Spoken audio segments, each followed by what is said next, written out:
La vie n'est pas compliquée, alors faut pas la compliquer. Donc si la vie te lance des pierres, c'est que ton fruit est mûr, car les fruits d'un arbre reflètent sa nature. Donc le diable cherchera toujours à te montrer ce que tu penses, car la vie est ce que nous pensons. Mais l'éternité est ce que Dieu pense de nous. Donc Dieu te fera toujours apprécier ce que tu es, car ce n'est pas la joie du moment qui compte pour Dieu, mais plutôt la finalité de son plan qu'il a déjà établi pour votre vie. Donc tu peux perdre ce que tu as, mais tu ne peux pas perdre ce que tu es. On peut tout enlever, mais si on te laisse Dieu, c'est qu'on t'a tout donné, on t'a tout laissé. L'ignorance tue, mais c'est la parole qui libère. Il n'y a pas de fête sans défaite, donc la fête changera de camp. Car l'homme propose, Dieu dispose. Et lorsque le diable s'oppose, Dieu s'impose. Car les périodes difficiles nous révèlent 3 secrets. Qui nous sommes, où nous sommes et où nous allons. Tout ce qui t'arrive t'emmène quelque part qui est mieux que là où tu as quitté hier. Dans tout ce qui t'arrive, c'est pour qu'en toi, tous puissent voir ce que Dieu est capable de faire. Donc l'action de Dieu sera votre réaction. Mouvement, changement, direction, préparation et devenir. Donc tu ne deviendras pas autre chose que ce que Dieu a planifié, programmé, décidé. Comme Jésus a parlé à la tempête. Si cette situation refuse d'entendre le langage humain, elle entendra le langage divin.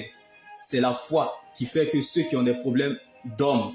Car la foi, c'est de troubler ces troubles, comme Jésus dormait pendant la tempête. La foi, c'est de troubler ces troubles, comme Jésus dormait pendant la tempête. Donc le silence de Dieu attire le silence de l'homme. La grandeur ne surprend pas les grands, car les grands combats se gagnent dans le secret. Car ce que Dieu fait pour nous dans le secret est plus grand que ce que nous regardons ou traversons. Les disciples de Jésus venaient d'assister à la multiplication qui révélait la divinité de Jésus. Je répète encore, les disciples de Jésus venaient d'assister à la multiplication des pains qui révélait la divinité de Jésus. C'est pour cela, pendant la tempête, Jésus dormait. Où est ta foi? Quel est le poids de ton Jésus? Quelle est ta véritable source de motivation cherchant, suivant et servant Dieu? Qu'est-ce que Dieu a fait pour toi qui ne peut pas encore le faire? Comme l'histoire des disciples bien-aimés. Alors laisse-moi t'annoncer cette bonne nouvelle en ce jour, que la foi doit être éprouvée avant d'être approuvée. Alors que Dieu te donne, bien-aimé, son repos dans cette très longue attente, comme Jésus qui dormait pendant la tempête. Et que la joie du Seigneur soit ta force et ton partage. Bien-aimé dans le Seigneur, la connaissance sauve, mais c'est la révélation qui transforme. On se repose lorsqu'on a fini de travailler. Donc si Jésus dormait pendant la tempête, c'est parce qu'il avait fini de travailler pour ta situation.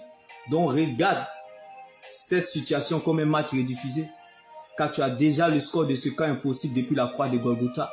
Donc ce n'est plus ton combat, car Jésus-Christ, Christ a été ressuscité pour toi. Il y a encore de l'espoir tant que Jésus vit pour toi. La foi, c'est le contentement. Quand tu vois la tempête, c'est parce qu'il y a les disciples qui sont là. Alléluia. Rien n'arrive sans rien. Si une chose est arrivée, c'est parce qu'il y a quelque chose qui est arrivé avant cette chose. Car lorsque tu vois un Goliath, c'est parce qu'il y a un David qui est là. Donc les épreuves viennent en fonction de la foi que Dieu a déjà disposée en chacun. Chacun de nous a ses épreuves taillées à sa propre mesure. Donc tes épreuves sont liées à ta grandeur.